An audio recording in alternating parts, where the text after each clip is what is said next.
उद्धव ठाकरेंनी आजच्या भाषणात गडकरींवर टीका केली आहे. गडकरींचा खड्डा मंत्री असा उल्लेख केला आहे. तर पुढचा नंबर गडकरींचा असणार असंही म्हणाले. सोशल मीडियात गडकरींवर इथेनॉलवरून जोरदार टीका व्हायला सुरुवात झाली आहे.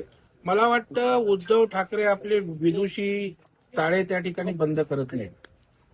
त्यांचं टोमणे मारणे, वात्रटपणे बोलणं हे महाराष्ट्राला आता सवय झालेली आहे. खरं म्हणजे विद्यार्थ्यांसारखा एक जिवंत प्रश्न होता, ज्वलंत प्रश्न होता आणि सगळ्यांच्या जिव्हाळ्याचा होता.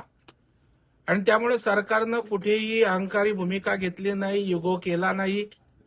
विद्यार्थ्यांचा सन्मान केला, पालकांचा सन्मान केला आणि धर्मेंद्र प्रधानांचा त्या ठिकाणी राजीनामा स्वीकारला.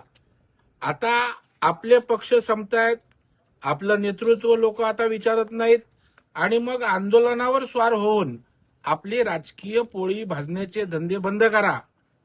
आणि तुम्ही जितकं राजकारण कराल तेवढं त्या ठिकाणी युवकांच्या आणि विद्यार्थ्यांच्या भविष्यामध्ये तुम्ही अडचणी निर्माण कराल.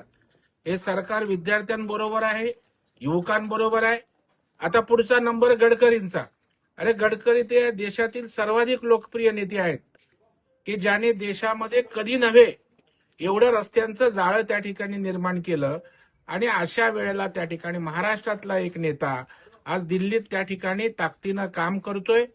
सर्व राज्यांना त्या ठिकाणी आपलंसं वाटणारं असं नेतृत्व आहे आणि त्याच्यावर खड्डा बोलणं, खड्डा मंत्री बोलणं, मला वाटतं उद्धवजींनी हे थांबवलं पाहिजे.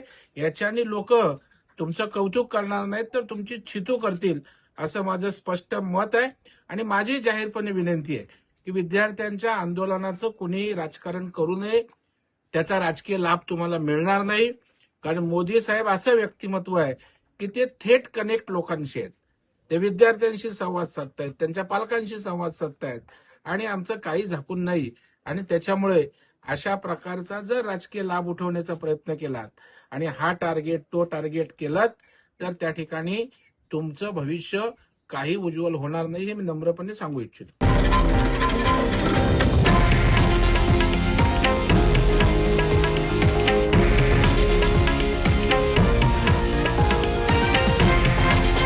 हे आहे देशातील नंबर 1 न्यूज नेटवर्क आणि आपण पाहत आहात TV9 मराठी, एकमेव.